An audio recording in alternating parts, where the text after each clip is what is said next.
The Nevada desert stretched endlessly beyond the chain-link fence of Blackwater Air Force Base, where the most elite pilots in the military gathered for the most dangerous mission of their careers. Inside Hangar 7, 12 of America's top aviators stood in formation, their chests adorned with ribbons and medals that told stories of dogfights over hostile territory and precision strikes behind enemy lines. They were the best of the best, handpicked from squadrons across the nation. Before we jump back in, tell us where you're tuning in from, and if this story touches you, make sure you're subscribed because tomorrow I've saved something extra special for you. But as they waited for their briefing, none of them expected their instructor to be a woman who looked like she belonged in a classroom rather than a cockpit. The morning sun cast long shadows across the tarmac as Eleanor Hayes walked purposefully toward Hangar 7, her flight suit crisp and her aviator sunglasses reflecting the desert landscape. At 32, she possessed an understated confidence that came from years of proving herself in a world dominated by men. Her auburn hair was pulled back in a regulation bun, and her stride carried the precise rhythm of someone who had spent countless hours navigating the unforgiving skies.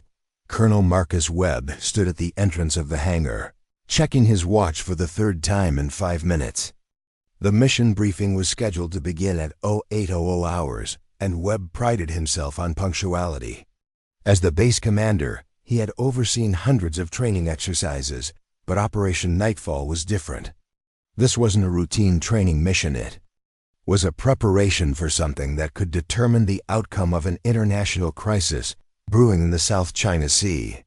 "Where the hell is Hayes?" muttered Captain Jake Morrison, adjusting his flight suit as he surveyed the hangar. Morrison had flown combat missions over Iraq and Afghanistan, earning 2 distinguished flying crosses and a reputation as one of the most skilled F-22 pilots in the Air Force. His square jaw and penetrating blue eyes had made him a favorite among military photographers, and his ego had grown accordingly. "Maybe she got lost on the way to the kitchen," quipped Lieutenant Commander Rick Daniels, eliciting chuckles from several pilots nearby. Daniels was a Navy transfer, a former Top Gun graduate who had joined the joint operation with the same swagger that had made him legendary at Miramar. His comment drew nods of agreement from Major Tony Castellano, and a 10 Thunderbolt pilot known for his precision ground strikes, and Captain Brad Hoffman, whose F-16 had never failed to return from a mission. The 12 pilots represented the Tucker cream of American military aviation. There was Major Sarah Chun, the only other woman in the group, who had earned her place through exceptional performance in air-to-air combat. Lieutenant Colonel David Rodriguez brought experience from special operations, while Captain Mike O'Brien had distinguished himself in reconnaissance missions deep behind enemy lines. Major Kevin Thompson specialized in electronic warfare, and Captain Jason Park had earned his reputation in precision bombing campaigns. Major Lisa Anderson rounded out the fighter pilot contingent, with Lieutenant Colonel Steve Martinez and Captain Tom Wilson bringing additional expertise in tactical aviation. Yet despite their combined experience and decorated service records, none of them had been briefed on the specifics of Operation Nightfall. All they knew was that it involved a target deep in contested airspace, defended by the most sophisticated air defense systems in the world. The hangar door opened with a metallic screech, and Eleanor Hayes entered without fanfare. She carried a leather briefcase in one hand and a tablet in the other, her movements economical and precise. The conversations died away as the pilots turned to assess their instructor. "Jesus," whispered Captain Morrison under his breath. "She looks like she just graduated from flight school." Eleanor's appearance was indeed deceptive. Her youthful face bore no visible scars from ejection seats or crash landings, and her hands showed none of the calluses that came from years of gripping control sticks during high-G maneuvers. She stood barely 5 feet 6 inches tall, her slight frame seeming almost fragile next to the imposing figures of the male pilots surrounding her. "Gentlemen, lady," she said, nodding toward Major Chun, "I'm Eleanor Hayes. And I'll be your instructor for Operation Nightfall preparation." Her voice carried a slight southern accent, soft but clear, without the gravelly tone that many pilots, developed after years of shouting over engine noise. Lieutenant Commander Daniels exchanged glances with Captain Morrison. "Ma'am, with all due respect, what's your flight experience?" His tone was polite, but carried an undercurrent of skepticism that rippled through the Keo group. The Lenner set her briefcase on the metal table at the front of the hangar and opened it methodically. "I've been flying for 14 years, Commander Daniels. I've logged over 4,000 hours in various aircraft, including 1,200 hours in combat zones."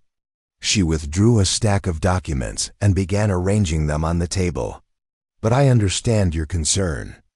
My job isn't to impress you with my resume, it's to prepare you for a mission that has a 90% failure rate in computer simulations." The number hung in the air like a challenge. Major Castellano, whose a 10 had survived more surface-to-air missiles than any other aircraft in the squadron, raised an eyebrow. 90%? What exactly are we flying into? "The Crimson Valley," Elena replied, activating a large display screen that descended from the hangar ceiling. The screen showed a satellite image of a narrow canyon surrounded by jagged peaks, with what appeared to be a heavily fortified facility nestled in the center. It's a weapons development site protected by an integrated air defense system that makes the Iron Dome look like a chain-link fence. Captain O'Brien leaned forward in his chair. "I've flown reconnaissance over some of the most defended airspace in the world. What makes this different?" Elena tapped her tablet, and the display zoomed in on the canyon. Red dots appeared throughout the terrain, each representing a different threat. "The facility is protected by a network of S-400 surface-to-air missile systems complemented by short-range Pantsir systems for close-in defense. The canyon walls are lined with radar installations that can detect a sparrow at 20 miles, and the entire area is covered by overlapping fields of fire from automated gun systems." Major Chun studied the display with professional interest. "What about electronic countermeasures? Can we jam their radar?" "That's where it gets interesting," Elena said, her fingers dancing across the tablet screen. The display shifted to show electromagnetic spectrum analysis. The defense system uses frequency-hopping radar that changes frequencies faster than our current jamming equipment can track. It's essentially immune to electronic warfare. Captain Park, the electronic warfare specialist, shook his head. "That's impossible. No system is completely immune to jamming." "You're right," Elena agreed. "No system is completely immune. But this one comes close enough that 11 different strike packages have failed to penetrate it during the past 6 months. The most recent attempt resulted in the loss of 2 F-35s and their pilots." The hangar fell silent. The loss of F-35s was significant. Each aircraft represented a $100 million investment and years of pilot training. More importantly, the loss of the pilots weighed heavily on everyone present. Lieutenant Colonel Rodriguez, the Special Operations veteran, broke the silence. "What makes you think we can succeed where others have failed?" Eleanor's expression remained neutral as she responded. "Because you're not going to fly through the valley. You're going to fly into it." The statement made no sense to any of the pilots. Captain Morrison frowned and looked around the hangar, wondering if he had misheard. "Ma'am, I don't understand the distinction." "The previous missions all attempted to fly through the Crimson Valley at high altitude, using speed and stealth to avoid the defense systems," Elena explained. "They treated it like a conventional strike mission, relying on their aircraft's capabilities to overcome the threats. But the valley's defenses were specifically designed to counter high-altitude, high-speed penetration." She tapped the tablet again, and the display showed a cross-section view of the canyon. "The radar coverage has a blind spot.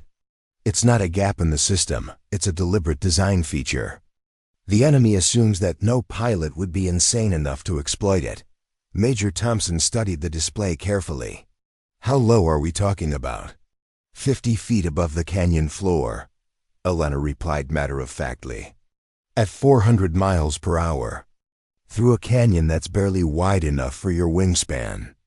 The hangar erupted in murmurs of disbelief. Captain Hoffman laughed outright. Ma'am, that's not a mission, that's suicide. No pilot can maintain that altitude and speed through a canyon with that precision. I can, Elena said quietly, her words cutting through the noise like a blade. And by the time we're finished here, so can you. Captain Morrison stood up, his chair scraping against the concrete floor. Look, lady, I don't know what kind of flight simulator you've been playing with, but real aircraft don't work that way. The slightest miscalculation at that altitude and speed would turn us into a crater. You're absolutely right, Elena acknowledged. The margin for error is essentially zero. That's why the previous missions failed. They were flown by pilots who relied on their instruments and their training. This mission requires something different. Major Anderson, who had remained silent throughout the briefing, finally spoke. What exactly are you suggesting? Elena walked to the side of the hangar and pulled a cloth covering off what appeared to be a flight simulator. But as the covering fell away, it revealed something unlike any training device the pilots had seen before. The simulator consisted of a single seat surrounded by screens that curved around the pilot's field of vision, creating a 360-degree visual environment. This is a neural interface flight simulator, Elena explained. It doesn't just show you what flying through the canyon would look like, it makes you feel it. Every vibration, every air current, every split-second decision is processed through a direct connection to your nervous system. Lieutenant Commander Daniels approached the simulator cautiously. Are you telling us that this thing can actually simulate the physical experience of flying? More than that, Elena replied. It can simulate the experience of flying better than you've ever flown before. The neural interface bypasses the normal reaction time between thought and action. Instead of thinking about moving the stick and then moving it, you simply think about where you want to go, and the aircraft responds instantaneously. Preparing and narrating this story took us a lot of time, so if you are enjoying it, subscribe to our channel. It means a lot to us. Now back to the story. The pilots exchanged skeptical glances. Captain Morrison crossed his arms and fixed Elena with a challenging stare. And you expect us to believe that you've mastered this neural interface system?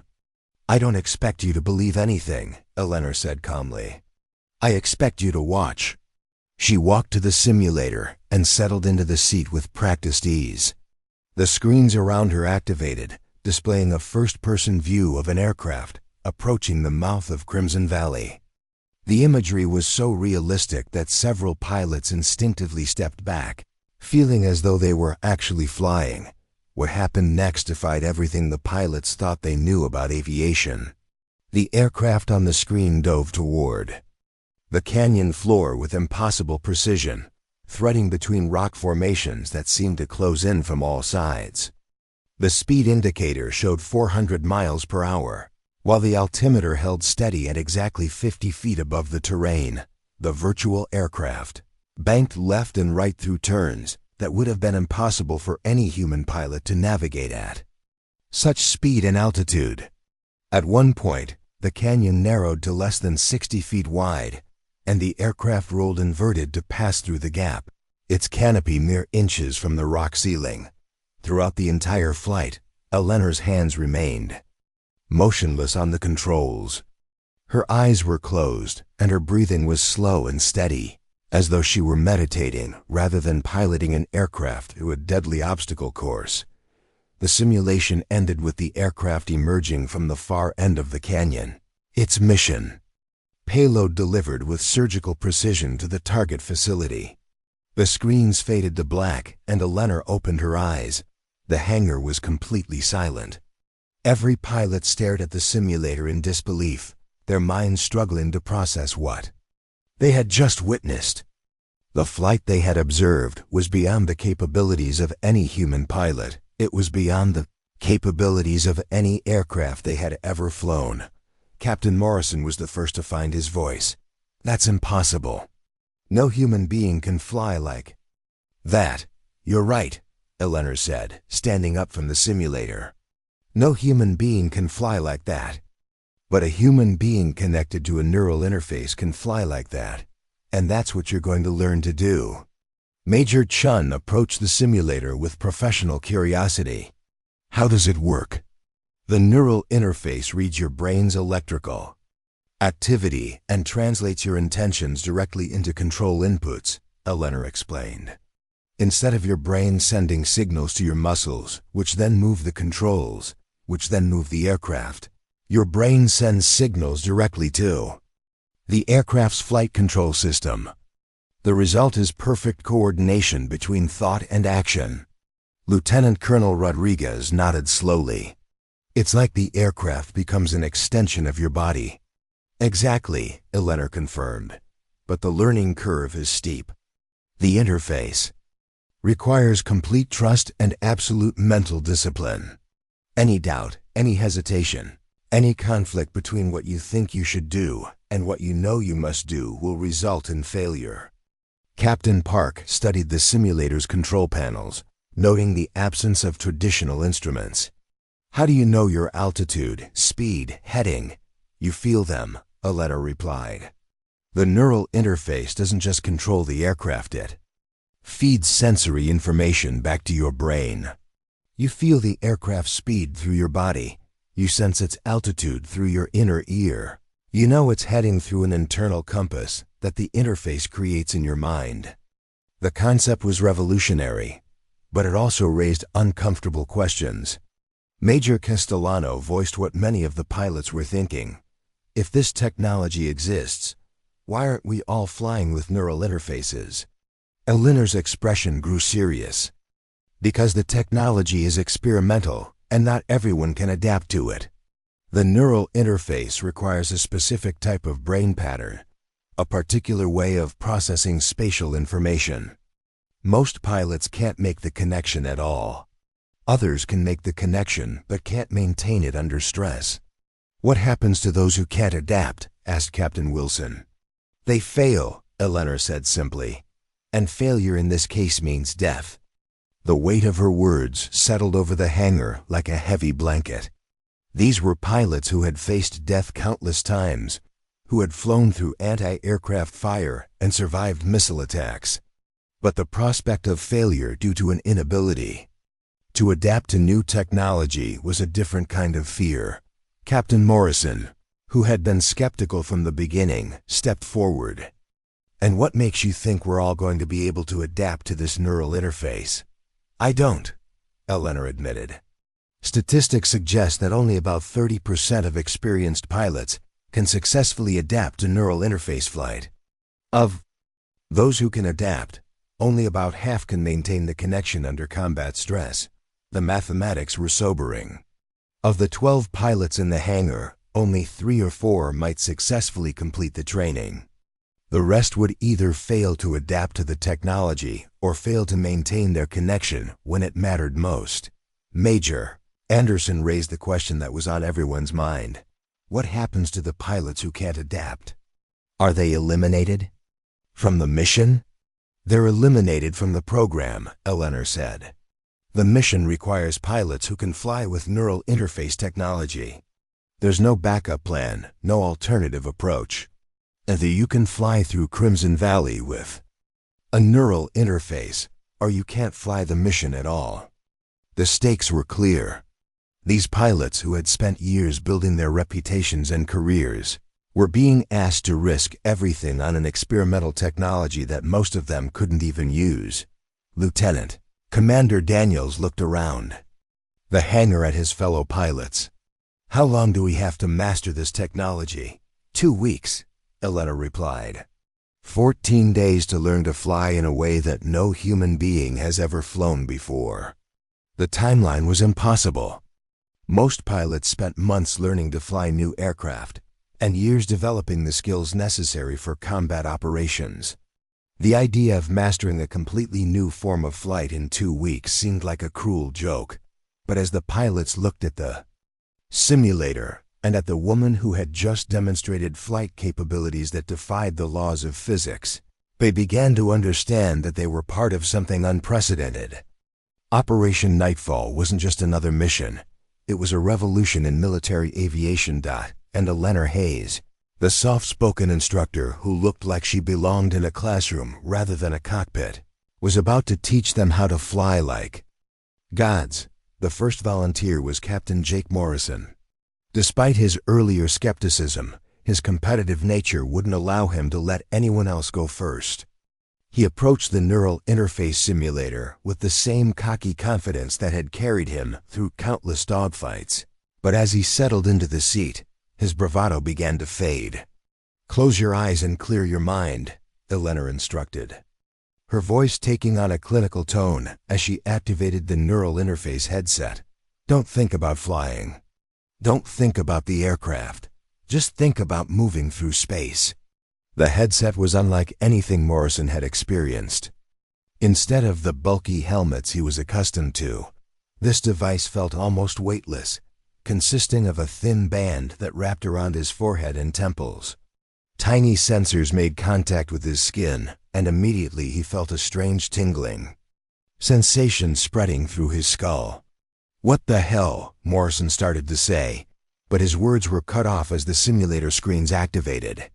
Suddenly, he wasn't sitting in a hangar anymore. He was flying at 30,000 feet above the Nevada desert, the landscape spreading out beneath him in perfect detail. But something was wrong. The aircraft wasn't responding to his inputs. When he pulled back on the stick, nothing happened. When he pushed the throttle forward, the engine didn't respond. Panic began to set in as he realized he had no control over the aircraft. "Stop fighting." Eleanor said, her voice seeming to come from inside his head rather than through speakers. "You're trying to fly with your hands. Fly with your mind." Morrison gritted his teeth and forced himself to stop pulling on the controls. Instead, he tried to think about turning left. Nothing happened. He concentrated harder, imagining the aircraft banking into a turn. Still nothing. "I can't do this," he muttered, sweat beading on his forehead, despite the cool air in the hangar. "It's not working." "You're thinking too hard," Eleanor observed. "You're trying to control the aircraft instead of becoming the aircraft. Stop thinking about what you want to do and start feeling what you want to do." The distinction made no sense to Morrison. He had been flying for 15 years, and flying was about control, precise, calculated control over every aspect of the aircraft's performance. The idea of feeling his way through flight seemed like New Age nonsense, but as the minutes passed and his frustration mounted, Morrison began to understand what Eleanor meant. Instead of thinking about turning left, he began to feel himself turning left. Instead of thinking about climbing, he began to feel himself rising through the air. Gradually, the aircraft began to respond. The turns were clumsy, and the altitude changes were jerky, but Morrison was actually controlling the aircraft with his thoughts. For the first time in his flying career, he was piloting an aircraft without touching the controls. "Better," Eleanor said. "Now try this." The simulation changed abruptly. Morrison found himself approaching a narrow canyon, not unlike the Crimson Valley they would eventually have to navigate. But this canyon was wider, and the required altitude was higher, a training version of the real thing. Morrison's newfound confidence evaporated as he realized the aircraft was approaching the canyon at over 300 miles per hour. He tried to slow down, but the neural interface interpreted his panic as a command to accelerate. The aircraft picked up speed, hurtling toward the canyon walls at a terrifying rate. "I'm going to crash," Morrison shouted, his body rigid with terror. "No, you're not," Eleanor replied calmly. "You're going to fly through the canyon. Stop thinking about crashing and start thinking about flying." But Morrison couldn't stop thinking about crashing. The canyon walls seemed to be closing in from all sides, and his mind was filled with images of his aircraft slamming into the rock face. The neural interface, reading his thoughts, began to make the aircraft behave erratically, banking left and right in response to his chaotic mental state. "Get me out of here," Morrison demanded, his voice cracking with panic. ELLENOR deactivated the simulator, and Morrison found himself back in the hangar, his flight suit soaked with sweat and his hands shaking. He looked up at the other pilots who were watching him, with expressions ranging from concern to amusement. "Well," said Lieutenant Commander Daniels, "that looked like fun." Morrison stood up unsteadily, his ego bruised but his determination intact. "I'll get it," he said, trying to sound more confident than he felt. "I just need more practice." "You will," Eleanor agreed. "But first, let's see how the others do." Major Tony Castellano was next. As an A-10 pilot, he was accustomed to low-altitude flight, but the neural interface proved just as challenging for him as it had for Morrison. His first attempt ended with a simulated crash into a canyon wall, and his second attempt wasn't much better. "This is impossible," Castellano muttered as he climbed out of the simulator. "No human being can fly like this." "Actually," Eleanor said, "humans are the only beings who can fly like this." The neural interface requires consciousness, creativity, and intuition qualities that no computer can replicate. Captain Brad Hoffman volunteered next, followed by Major Sarah Chun. Both pilots struggled with the same issues that had plagued Morrison and Castellano. The neural interface required a complete abandonment of traditional flying techniques, and none of them could make the mental adjustment. By the end of the first day, all 12 pilots had attempted to use the neural interface, and all 12 had failed to successfully navigate even the simplest training scenario.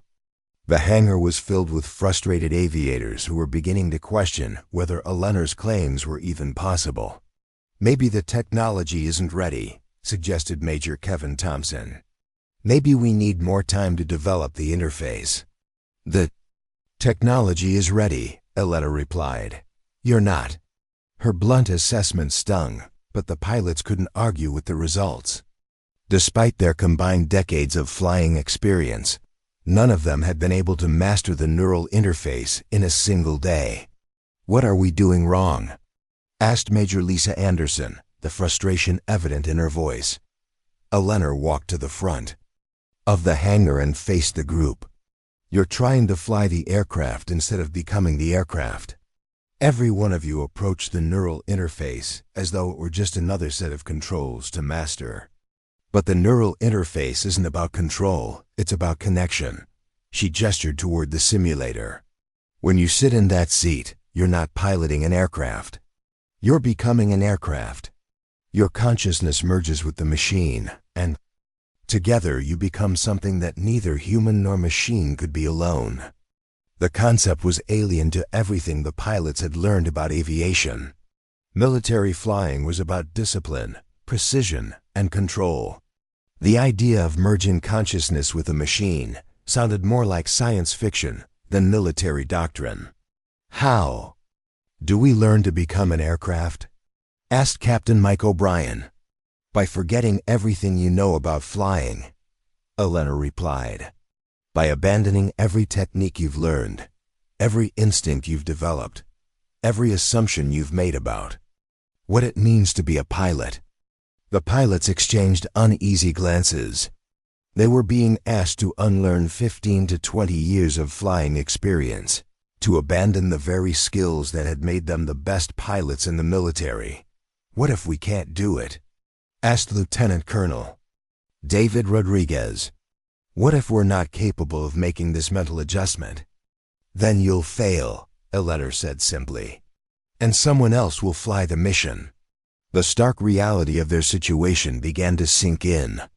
These pilots, who had never failed at anything in their flying careers, were facing the possibility that they might not be capable of mastering the skills required for Operation Nightfall. Over the following days, the pilots threw themselves into the training with renewed determination.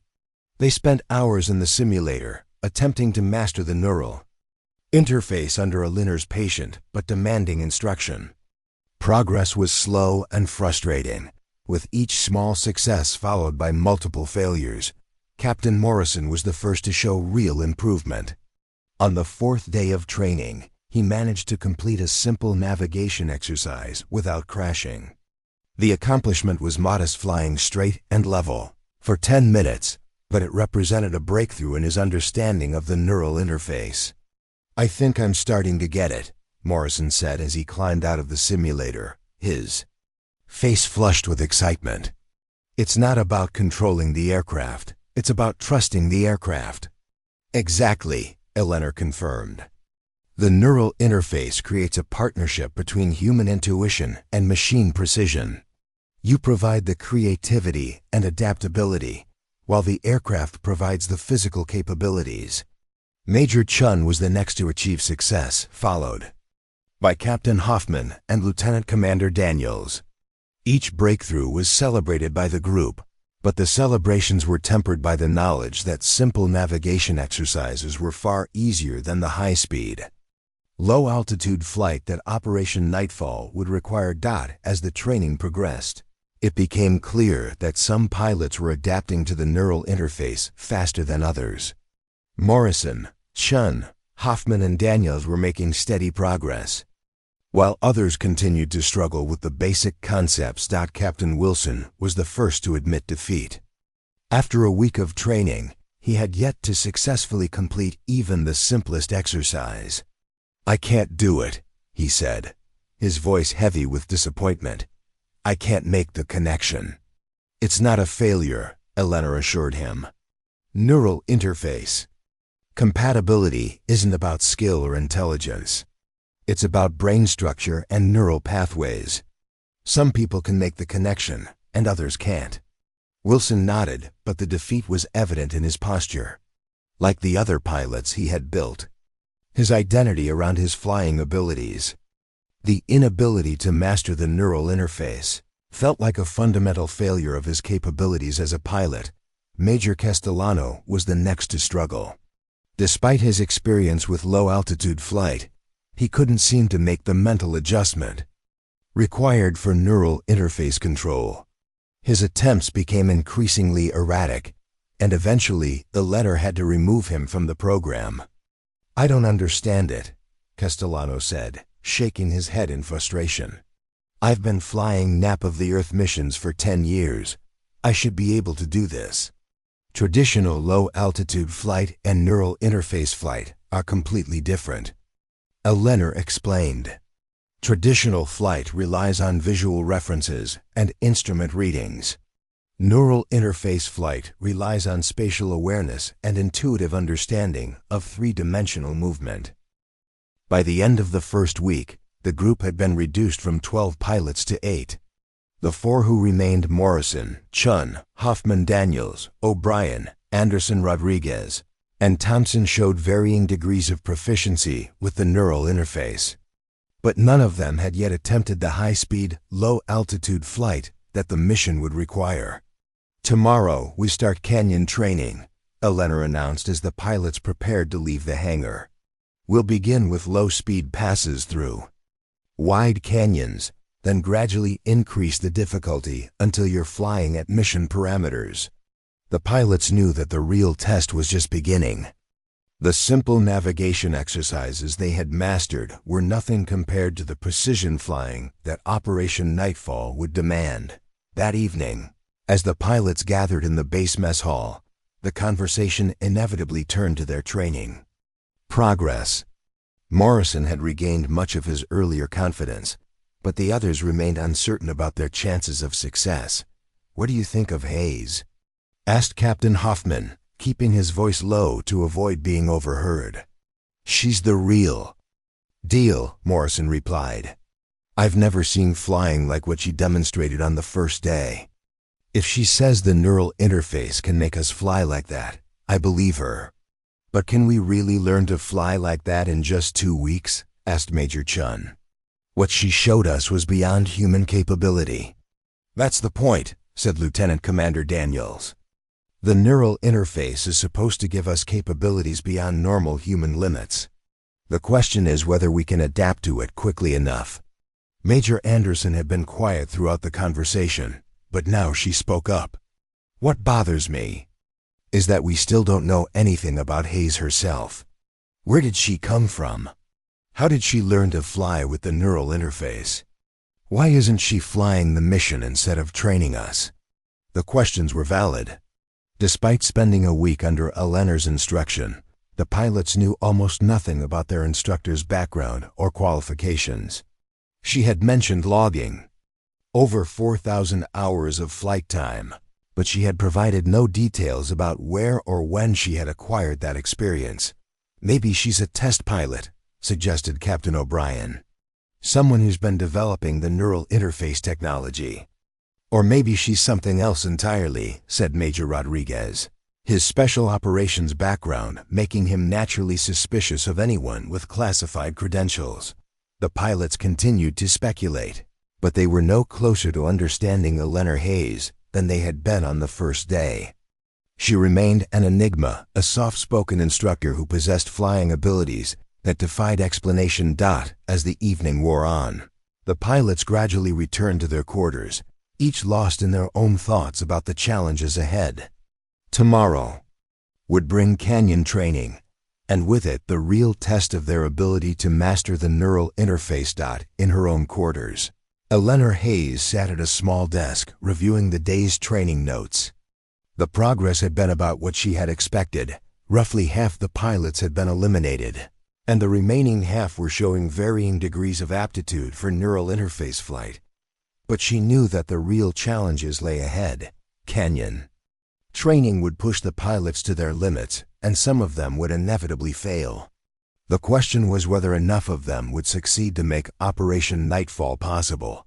She closed her notebook and walked to the window, looking out at the Nevada desert bathed in moonlight.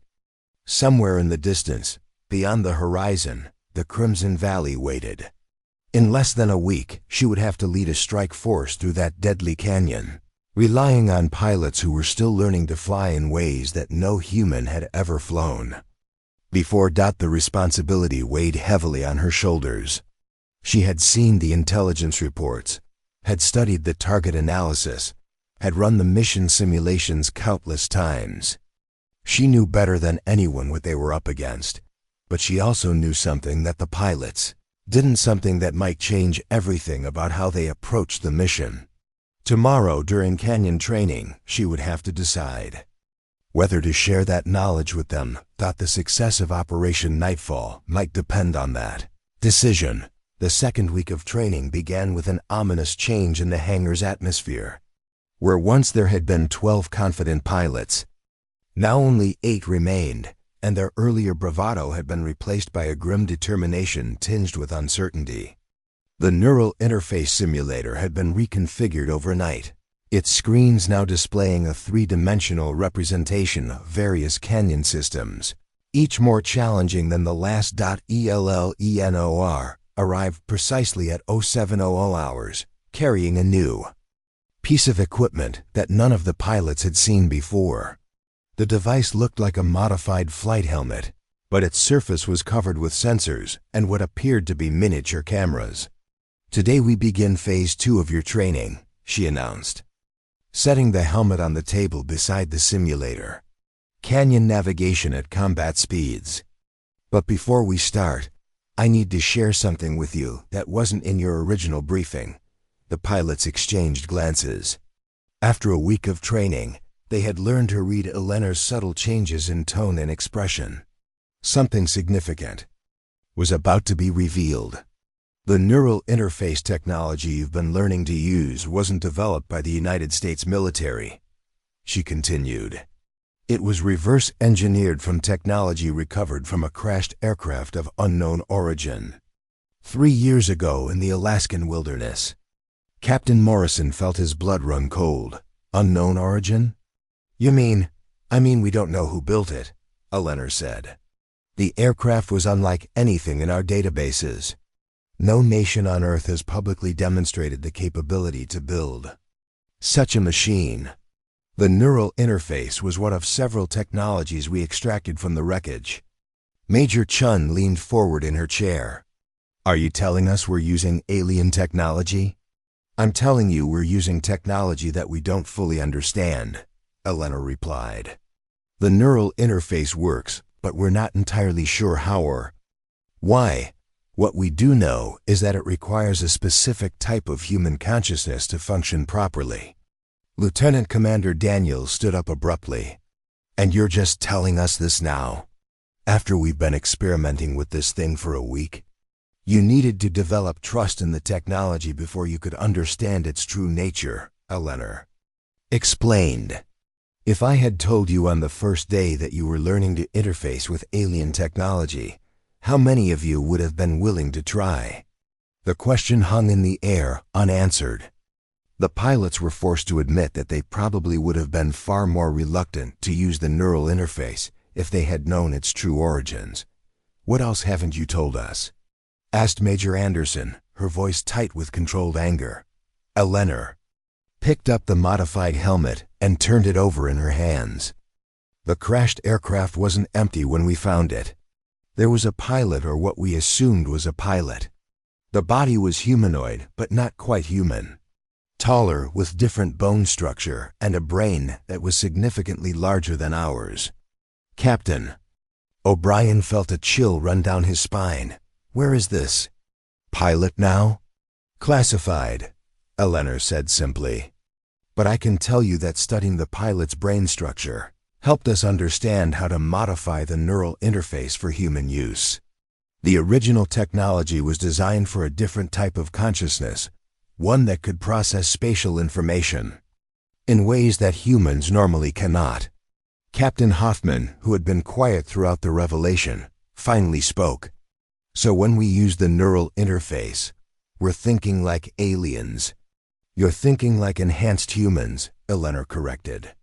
The interface doesn't change your consciousness, it amplifies certain aspects of it. It allows you to process spatial information, reaction times, and situational awareness at levels that approach those of the original pilot. The implications were staggering. The pilots were being asked to not only learn a new form of flight, but to fundamentally alter their cognitive processes using technology that was barely understood. Why are you telling us this now? Asked Lieutenant Colonel Rodriguez. Because the next phase of training requires you to understand what you're truly capable of, Elena replied. The simple navigation exercises were just the beginning. Canyon. Flight at combat speeds requires you to think and react faster than any human has ever thought or reacted before. She gestured toward the modified helmet. This is a combat version of the neural interface. It provides a deeper connection to the aircraft systems, but it also requires a higher level of mental integration. Some of you may not be able to handle it. Major Thompson examined the helmet with professional interest. What's the difference between this and the training interface? The training interface operates at about 30% of full capacity, Elena explained. It's enough to teach you the basic principles of neural flight, but not enough for combat operations. The combat interface operates at full capacity, providing complete integration between your consciousness and the aircraft. Captain Morrison reached for the helmet, but Elena pulled it back. Not yet. First, you need to understand what full integration means. When you're connected to the combat interface, you won't just be controlling the aircraft, you'll be experiencing flight as the aircraft experiences it. She activated the simulator's display system, showing a first-person view of high-speed flight through a narrow canyon. You'll feel the air pressure against the aircraft's wings, as though it were your own skin. You'll sense the engine's vibrations as though they were your own heartbeat. You'll know the aircraft's structural limits as intimately as you know your own physical limitations. The pilots watched in fascination as the display showed flight maneuvers that seemed to defy physics. The aircraft twisted and turned through impossibly tight spaces, its movements more fluid and graceful than anything they had ever seen. But there's a cost, Elena continued. The deeper the integration, the more difficult it becomes to separate yourself from the aircraft. Some pilots have reported feeling disoriented for hours after disconnecting from the combat interface. Others have experienced temporary loss of spatial awareness in normal flight. Major Chun frowned. "Are you saying this technology is dangerous?" "I'm saying it's powerful," Elena replied. "And like all powerful tools, it can be dangerous if not used properly. The key is maintaining your human consciousness while allowing the interface to enhance your capabilities." Captain Hoffman raised his hand. "What happens if we can't maintain that separation?" "In extreme cases, pilots have reported feeling as though they've become the aircraft permanently," Elena said. "They lose the ability to function normally outside of the neural interface. They become addicted to the enhanced consciousness that the technology provides." The revelation cast a shadow over the training program. The pilots were being asked to risk not just their lives, but their fundamental humanity for the sake of a mission they still knew relatively little about. "I need to know," said Lieutenant Commander Daniels. "What's so important about this target that we're willing to risk everything to destroy it?" Elena was quiet for a long moment, as though weighing how much to reveal. Finally, she spoke. "The facility in Crimson Valley isn't just a weapons development site. It's a reverse engineering facility, like the one where we studied the crashed aircraft. But instead of studying crashed alien technology, they're studying living alien technology." The hangar fell silent. The implications of her words were almost too enormous to grasp. "Living technology?" asked Major Anderson. "The intelligence reports suggest that the facility houses some form of alien artificial intelligence," Elena explained. "Something that was recovered from a different crash site, something that's still active and possibly still communicating with its point of origin." Captain O'Brien felt his world tilting. "Are you telling us that we're at war with aliens?" "I'm telling you that we're trying to prevent a war with aliens," Elena replied. "The facility in Crimson Valley represents a clear violation of international agreements regarding the handling of recovered non-human technology. If the intelligence reports are accurate, the facility's activities could be interpreted as an act of aggression by whoever originally built that technology." The pilots struggled to process this information. They had signed up for a military mission, not a conflict with extraterrestrial beings. "Why us?" asked Captain Morrison. "Why not send a nuclear weapon? Why not use conventional forces?" "Because the facility is hardened against conventional attack," Elena explained. "And because a nuclear strike would be interpreted as an act of war by the international community. The mission requires surgical precision. We need to destroy the facility without causing collateral damage or revealing the true nature of the target." Major Thompson leaned back in his chair. "So we're using alien technology to destroy alien technology, and we're doing it to prevent a war with aliens." "That's a simplified but accurate summary," Elena agreed. The absurdity of the situation wasn't lost on any of them. They were being asked to risk their lives and their sanity using technology they barely understood for a mission that sounded like science fiction. "What makes you think we can succeed where others have failed?" asked Lieutenant Colonel Rodriguez. "Because you're not just learning to use the neural interface," Elena replied. "You're learning to think like the beings who created it.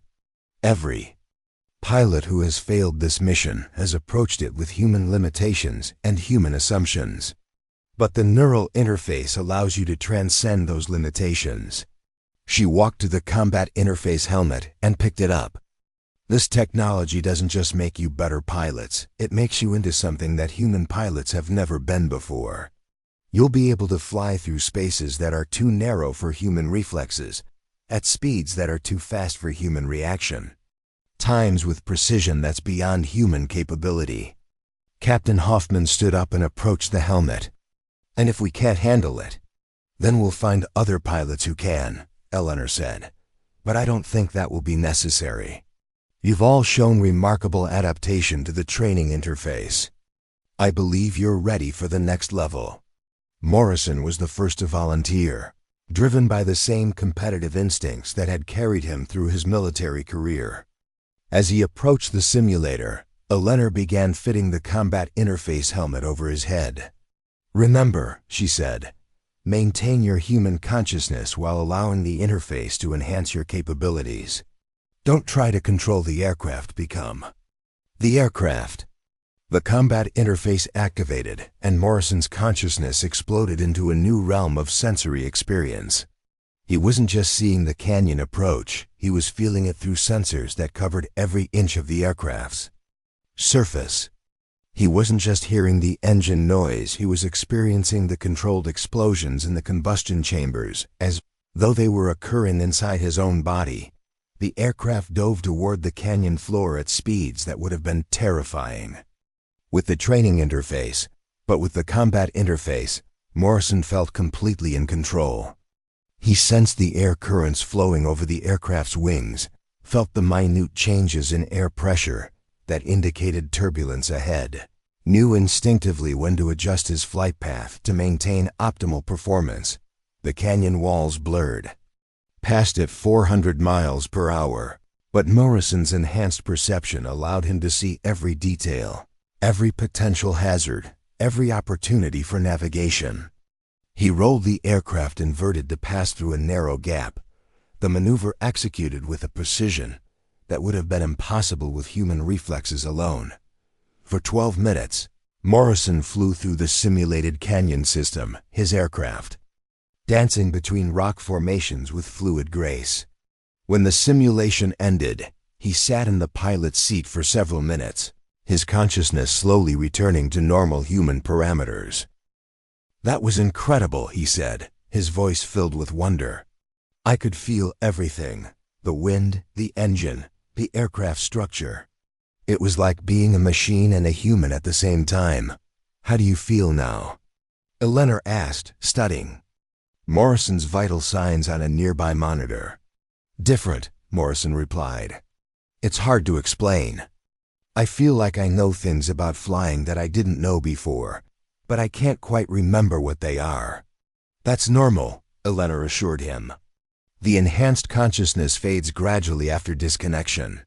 But the skills you learned while connected remain as muscle memory and intuitive knowledge." One by one, the remaining pilots attempted the combat interface. Major Chun adapted quickly, her spatial awareness enhanced to the point where she could navigate complex three-dimensional spaces with her eyes closed. Lieutenant Commander Daniels struggled initially but eventually achieved a successful connection. Captain Hoffman, however, couldn't maintain the integration. After several minutes in the combat interface, he began experiencing severe disorientation and had to be disconnected immediately. "I can't do it," he said, his face pale and his hands shaking. "It's too much. I felt like I was losing myself." "It's not a failure," Eleanor said gently.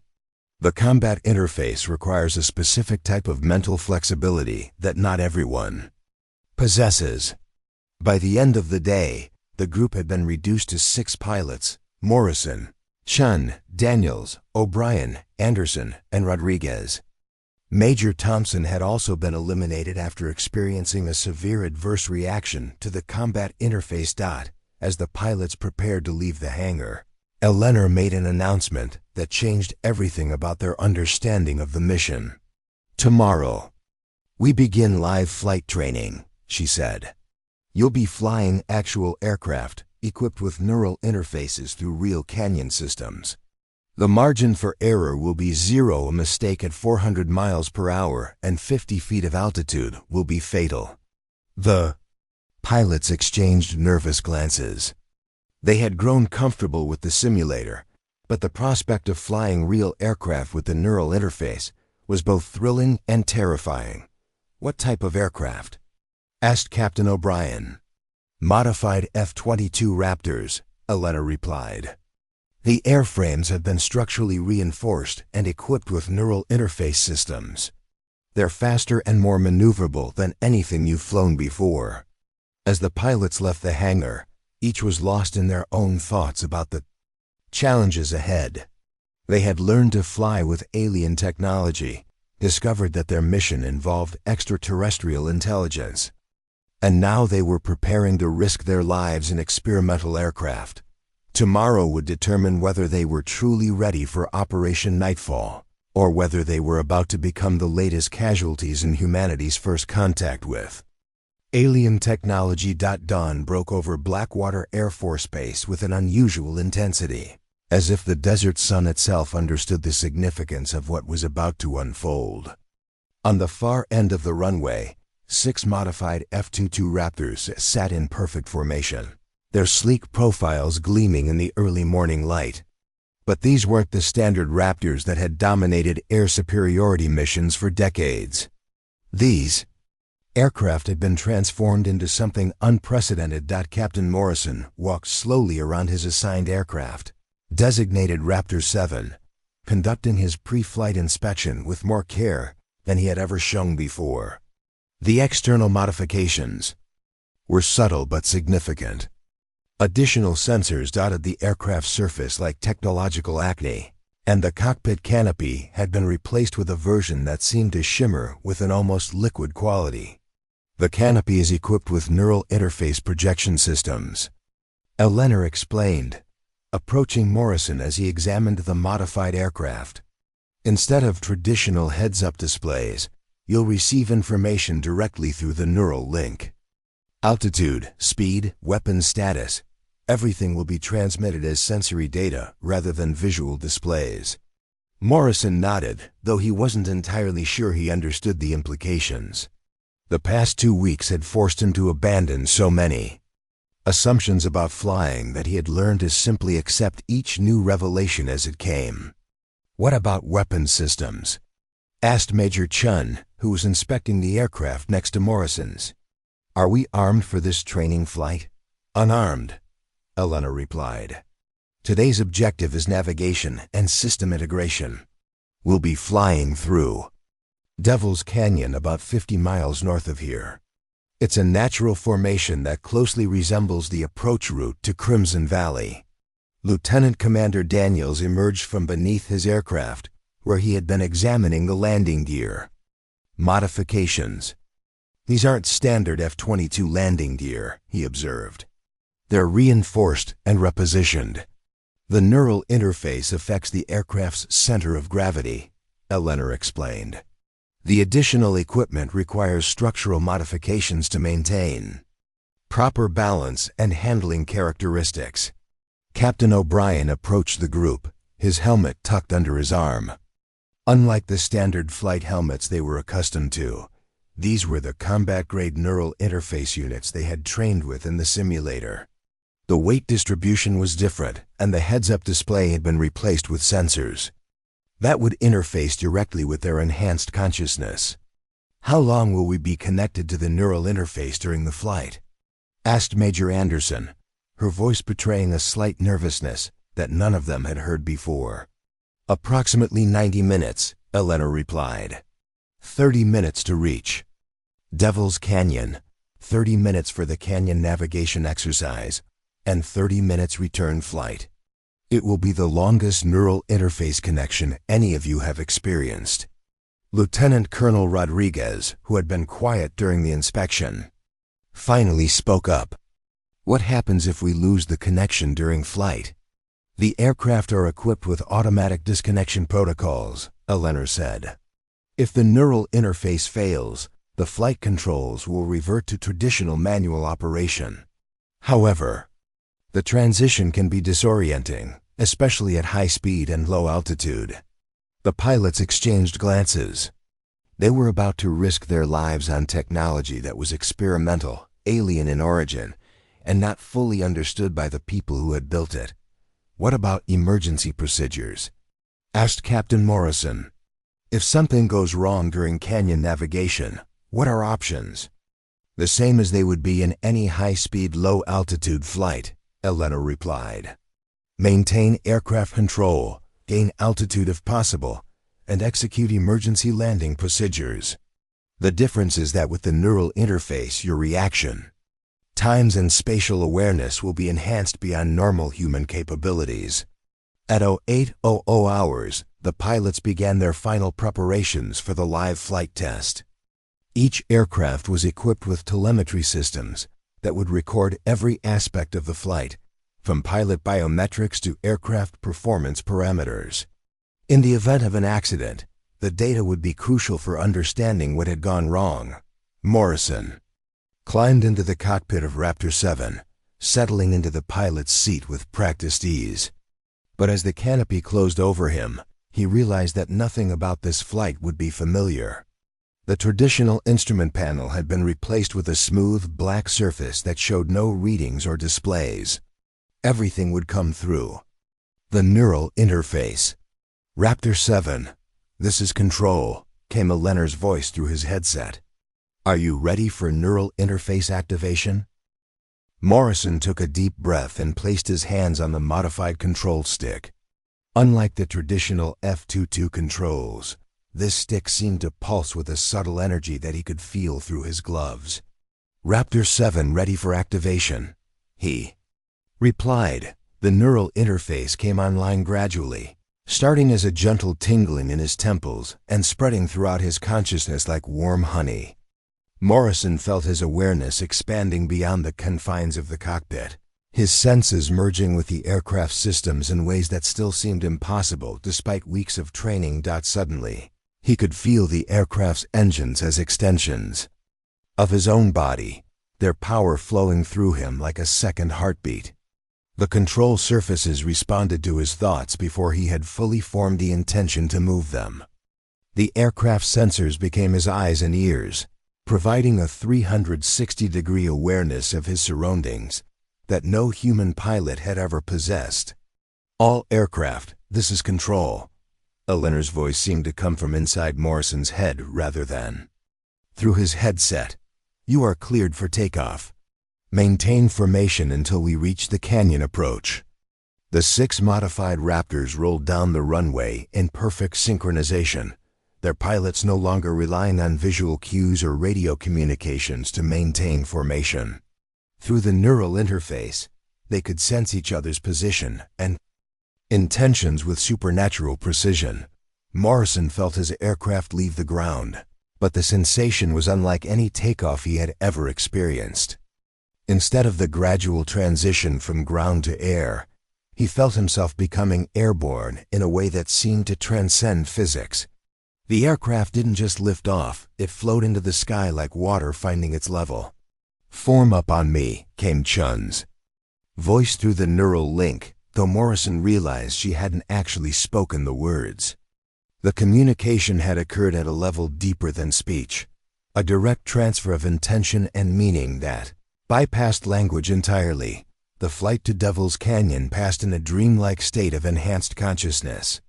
Morrison found himself aware of air currents that were invisible to normal perception, sensing weather patterns that extended beyond the horizon, feeling the gravitational effects of geographical features far below.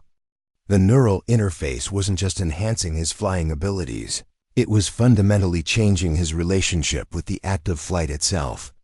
Approaching Devil's Canyon, Eleanor announced as the formation descended toward a jagged scar in the desert landscape. Remember, this is a live exercise. The rocks are real, the speeds are real, and the consequences of failure are real. Morrison felt his pulse quicken as he saw the canyon mouth approaching. Devil's Canyon was a natural formation that had been carved by millennia of erosion, creating a winding passage through solid rock that was barely wide enough for aircraft passage. The walls rose hundreds of feet on either side, creating a natural wind tunnel that could generate unpredictable turbulence. Execute canyon entry in 30 seconds, Eleanor instructed. Maintain 50-foot altitude above canyon floor, 350 miles per hour airspeed. Follow the designated flight path and trust your neural interface. The formation dove toward the canyon entrance, their aircraft seeming to fall from the sky like controlled meteors. Morrison felt the sensation of rapid descent, not as a pilot observing his instruments, but as a living being experiencing the rush of air and the pull of gravity through every fiber of his enhanced consciousness. The canyon walls flashed past on either side as the formation entered Devil's Canyon at full speed. Morrison's enhanced perception allowed him to see every detail of the rock formations, every shadow and crevice, every potential hazard that could destroy his aircraft in an instant. But instead of fear, he felt a sense of exhilaration that was almost euphoric. The neural interface allowed him to navigate through spaces that would have been impossible with human reflexes alone. When the canyon took a sharp turn to the left, Morrison's aircraft banked into the turn with fluid precision, following a flight path that seemed to have been carved through the air itself. "This is incredible," came Chun's voice through the neural link, her excitement transmitted as pure emotion rather than words. "I can feel the air currents, the wind patterns, the exact position of every other aircraft." The formation flew through Devil's Canyon for 30 minutes, executing maneuvers that defied everything they had learned about the limitations of military aviation. They rolled inverted to pass through narrow gaps, dove beneath overhanging rock formations, and climbed vertical walls with the agility of birds rather than machines. During one particularly challenging section, where the canyon narrowed to less than 60 feet wide, Morrison found himself flying in perfect formation with Chun's aircraft, their wingtips separated by mere inches as they navigated through the gap together. The precision required for such flying would have been impossible without the neural interface's enhanced spatial awareness. "Canyon navigation complete," Eleanor announced as the formation emerged from Devil's Canyon into open desert. "Excellent work, all aircraft. Return to base for debriefing." The return flight to Blackwater Air Force Base gave Morrison time to process what he had just experienced. The neural interface had allowed him to fly in ways that transcended normal human capability, but it had also changed his fundamental understanding of what it meant to be a pilot. He was no longer simply controlling an aircraft. He had become something that was part human and part machine. A hybrid consciousness that could perform feats that neither component could achieve alone. As the formation approached the base, Morrison began to feel the neural interface gradually disconnecting. The enhanced consciousness that had made the canyon flight possible began to fade, leaving him with a sense of loss that was almost physical. He found himself missing the expanded awareness, the supernatural precision, the feeling of being more than human. "Raptor 7, you are cleared for landing," came the traditional radio communication from the control tower, the mundane words sounding strange after the direct neural communication he had experienced during the flight. Morrison landed, his aircraft with normal human reflexes, and taxied to the hangar where their training had begun 2 weeks earlier. As he climbed out of the cockpit, he noticed that his hands were shaking slightly, not from fear or adrenaline, but from the after effects of neural interface disconnection. "How do you feel?" Eleanor asked as the pilots gathered around there. "Aircraft, different," Morrison replied, echoing the response he had given after his first simulator session. "But more different this time. It's like I remember being able to fly perfectly, but I can't quite remember how." "That's a normal response to extended neural interface use," Eleanor explained. "The enhanced consciousness fades, but the skills and spatial awareness improvements remain as permanent upgrades to your flying ability." Major Chun nodded in agreement. "I feel like I understand three-dimensional space in a way I never did before. Even without the neural interface, I can sense things about aircraft positioning and air currents that I couldn't sense yesterday." The other pilots reported similar experiences. The neural interface wasn't just a temporary enhancement.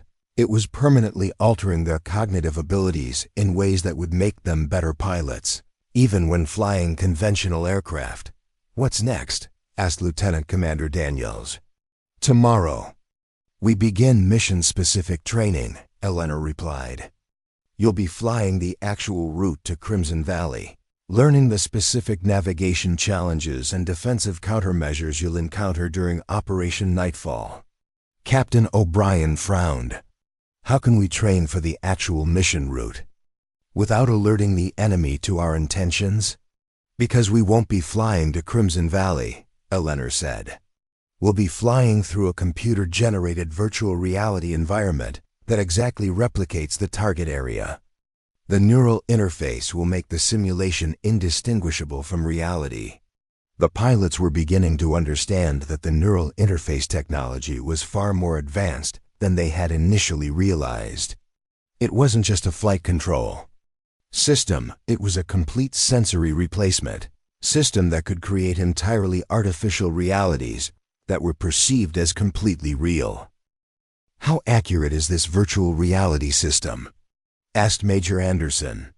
Every rock, every radar installation, every defensive emplacement in Crimson Valley has been mapped with satellite imagery and ground surveillance. Eleanor replied. The virtual environment is accurate to within inches of the real target.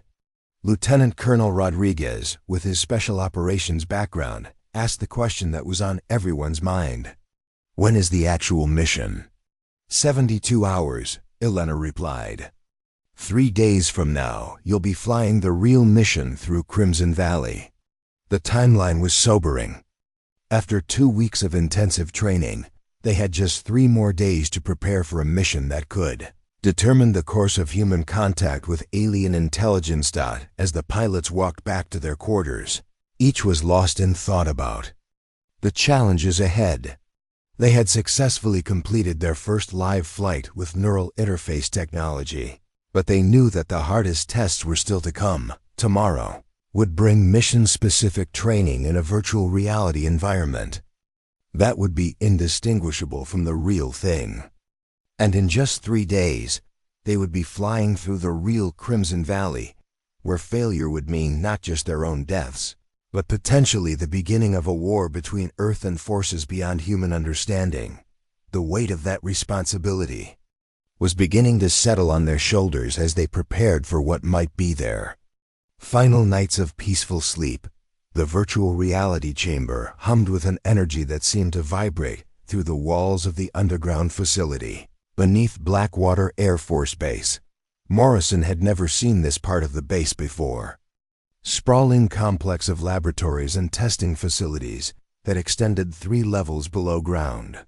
The chamber itself was a perfect sphere, 30 feet in diameter, its interior surface covered with millions of microscopic projectors that could create 3-dimensional environments indistinguishable from reality.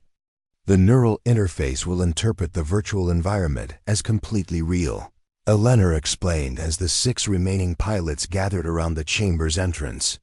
Your brain won't be able to distinguish between the simulation and actual flight through Crimson Valley. The stress, the adrenaline, the fear, everything will be exactly as it would be during the real mission. Chun studied the chamber's interior with fascination. How is that possible? Our bodies will know we're not actually flying. The neural interface bypasses your normal sensory inputs, Eleanor replied. When you're connected to the system, your brain receives all sensory data directly from the simulation. Your inner ear will feel the G-forces, your eyes will see the terrain, your body will experience the physical stress of high-speed flight. Daniels looked uncomfortable. Are you saying we could actually die in there? Your body won't be physically harmed, Eleanor assured him, but your brain will believe it's in mortal danger. The psychological stress will be identical to the real mission. Some pilots have suffered heart attacks during particularly intense simulations. O'Brien shook his head in disbelief. This technology is beyond anything I've ever imagined. Where did we really get it? Eleanor's expression darkened. The crashed aircraft in Alaska wasn't the only one. Over the past 5 years, we've recovered fragments of similar technology from sites around the world. Someone or something has been watching us, testing us, leaving pieces of advanced technology for us to find. Anderson felt a chill run down her spine. You think they want us to have this technology? I think they're preparing us for something, Eleanor replied. And the facility in Crimson Valley might be the key to understanding what that something is. Rodriguez, ever the skeptic, raised the obvious question. If they're so advanced, why haven't they just made contact directly? Maybe they have, Eleanor sighed quietly. Maybe the facility in Crimson Valley is their way of making contact. And maybe our mission isn't to destroy it. Maybe it's to prove we're ready for what comes next. The implications of her words hung heavy in the air. The pilots had been preparing for a strike mission, but now they were beginning to understand that Operation Nightfall might be something entirely different. "You're saying this could be a test?" Morrison asked. "I'm saying we don't know what this is," Elena replied. "All we know is that the facility in Crimson Valley represents a level of technology that shouldn't exist on Earth. Our job is to get close enough to find out what's really going on." Chun frowned. "But our mission briefing said we were supposed to destroy the facility." "The mission briefing was written by people who don't know what we know," Eleanor said. "The neural interface technology has taught us that there are capabilities beyond human understanding. Maybe the facility in Crimson Valley isn't a threat. Maybe it's an opportunity." Daniel stepped closer to the virtual reality chamber. "So what's the real mission?" "Reconnaissance," Eleanor replied. "We're going to penetrate the facility's defenses and gather intelligence about what's inside. If it's a weapon, we'll destroy it. If it's something else, we'll try to understand it." The virtual simulation began with the pilots seated in replica cockpits that were identical to their modified F-22 Raptors. But as the neural interface activated, the distinction between simulation and reality vanished completely. Morrison found himself flying at 25,000 feet above hostile territory. The target coordinates locked into his navigation system. The approach to Crimson Valley was even more challenging than their training had suggested. The defensive systems weren't just radar and missiles. They included directed energy weapons that could disable aircraft electronics and atmospheric manipulation devices that created artificial weather patterns to confuse navigation systems. "Threats active," came Chun's voice through the neural link as the formation descended toward the valley entrance. "I'm detecting energy signatures that don't match anything in our databases." The virtual environment was perfectly accurate to the real Crimson Valley, but it also included threat systems that were clearly not of human origin.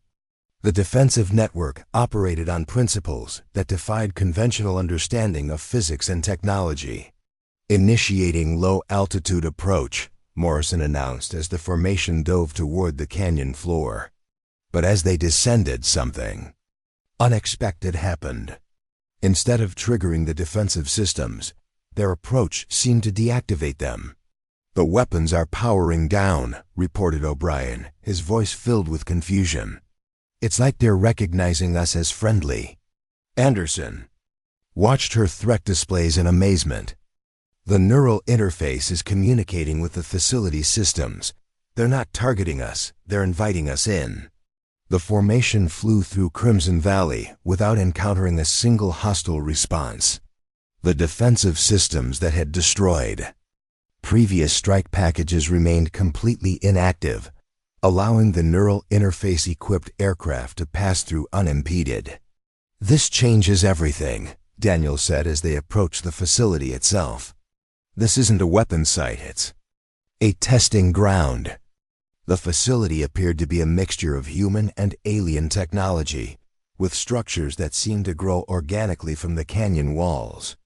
At its center was a massive sphere that pulsed with the same energy patterns they had seen in the neural interface systems.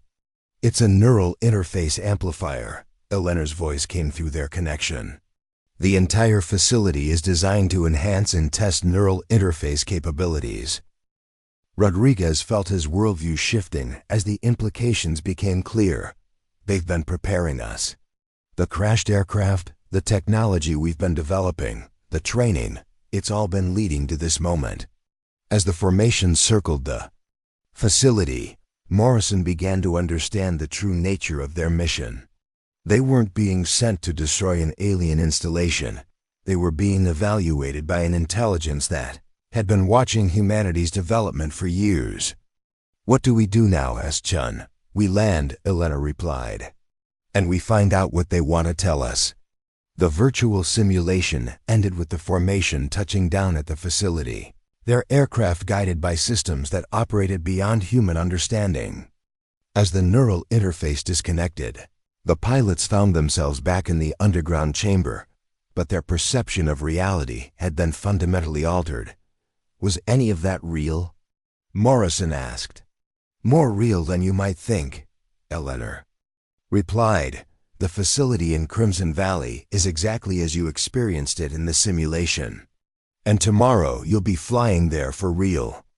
The pilots exchanged glances, each processing the revelation that their mission had evolved from a strike operation to a first contact scenario. They had been preparing for war, but instead they were being prepared for something far more significant. Are we ready for this? Anderson asked. No one could be ready for this, Eleanor replied. But you're as prepared as any human has ever been. The neural interface has given you capabilities that approach those of the beings who created the facility. You can fly their technology, think at their level, and hopefully communicate with them as equals. As the pilots left the virtual reality chamber, they knew that tomorrow would bring challenges unlike anything humanity had ever faced. Operation Nightfall wasn't just a military mission. It was humanity's first attempt at communication with an intelligence that had been guiding their development from the shadows. The success or failure of that communication might determine the future of both species. The pre-dawn darkness of Operation Nightfall felt different from any mission Morrison had ever flown. As he walked across the tarmac toward his modified F-22, the weight of humanity's future seemed to press down on his shoulders. This wasn't just another military operation. It was potentially the most significant moment in human history. The 6 aircraft sat in perfect formation, their neural interface modifications gleaming under the runway lights. But now Morrison understood what those modifications really were. Communication devices designed to interface with technology that had been guiding human development for decades. Final systems check complete, Eleanor announced over the radio. All aircraft show green across the board. Neural interface systems are operating at full capacity. Chun's voice crackled through the communication system. Weather is clear, winds favorable. We have a perfect window for the approach to Crimson Valley. As Morrison settled into his cockpit, he reflected on how much had changed since that first day in the hangar. The pilots who had initially laughed at Eleanor's unconventional appearance now understood that she possessed knowledge and capabilities that had prepared them for something unprecedented. Neural interface activation in 60 seconds, Eleanor announced. Remember, this isn't a strike mission anymore. We're going to Crimson Valley to establish communication with an intelligence that has been waiting for us to develop the capability to understand them. The neural interface came online with the familiar sensation of expanded consciousness, but this time Morrison felt something different. There was an additional presence in the connection, something that felt both alien and strangely familiar. Do you feel that? Anderson's voice came through the neural link. There's something else connected to the network. I feel it too, replied Rodriguez. It's like someone is watching us through the interface. Eleanor's voice joined the neural conversation. That's the facility in Crimson Valley. The neural interface is already establishing preliminary contact with their systems. They know we're coming. The formation took off into the pre-dawn sky, climbing toward their cruising altitude of 30,000 feet. But this time, the flight felt more like a pilgrimage than a military mission. They were traveling to meet beings who had been observing humanity's progress, testing their ability to evolve beyond their natural limitations. Approaching the border of restricted airspace, Daniels reported. No hostile activity detected. All defense systems remain inactive. Morrison watched his threat displays with fascination. The sophisticated air defense network that protected Crimson Valley was completely dormant, as though it had been specifically deactivated for their arrival. Initiating descent to canyon approach altitude, Eleanor announced. Switching to full neural interface control. The formation dove toward the canyon entrance, their aircraft moving with the fluid precision that only neural interface technology could provide. But as they descended, Morrison began to sense something remarkable through the enhanced connection. "I can feel the facility," he said, his voice filled with wonder. "It's not just a building, it's alive somehow. The entire complex is one massive neural interface system." Chun's consciousness merged briefly with his through the network. "It's beautiful. The energy patterns, the way the technology integrates with the natural environment. This isn't destruction, it's creation." The formation entered Crimson Valley at exactly 50 feet above the canyon floor, flying at 400 miles per hour through the narrow passage. But instead of the death-defying navigation exercise they had trained for, the flight felt like a guided tour. The facility's systems were actively helping them navigate, providing additional sensory data that made the complex maneuvers feel effortless. "Landing zone in sight," O'Brien reported as they rounded the final turn in the canyon. "The facility is opening what appears to be a hangar bay." The massive sphere at the center of the complex had indeed opened, revealing a landing area that was clearly designed for their aircraft. As the formation touched down, Morrison felt the neural interface connection expanding beyond anything he had ever experienced. "Systems are integrating," Eleanor announced, though her voice now seemed to come from multiple sources simultaneously. "The facility is establishing full communication protocols." As the pilots shut down their engines, Hangar Bay sealed itself, creating an atmosphere that would allow them to exit their aircraft safely. But as they climbed out of their cockpits, they realized they weren't alone. Standing in the center of the hangar was a figure that was unmistakably Eleanor Hayes. But something was different about her. She seemed to radiate the same energy that permeated the facility, and her eyes held depths of knowledge that no human should possess. "Who are you really?" Morrison asked, though he was beginning to suspect the answer. "I am what you are becoming," Eleanor replied. "A bridge between human consciousness and something greater. The neural interface technology doesn't just enhance your abilities, it prepares you for integration with a larger intelligence network." Chun stepped forward, her scientific curiosity overcoming her caution. "Are you human?" "I was human," Eleanor replied. "But the neural interface allowed me to evolve beyond those limitations. I became connected to the intelligence that built this facility, that left the technology for you to find, that has been guiding your development." Anderson felt a mixture of awe and fear. "Why? What do you want from us?" "Partnership," Eleanor said simply. "Your species has reached a level of development where you can begin to understand concepts that were previously beyond your comprehension. The neural interface is just the beginning, a way to prove that humans can evolve beyond their biological limitations." Rodriguez, ever pragmatic, asked the crucial question. "What happens to us now?" "That's your choice," Eleanor replied. "You can return to your lives, but you'll carry the knowledge and capabilities that the neural interface has given you. Or you can stay here and continue to evolve, becoming part of something larger than any individual consciousness." Daniels looked around the facility with wonder. "This is what you meant when you said we weren't destroying anything." "We were being recruited." "Recruited, tested, and prepared," Eleanor confirmed.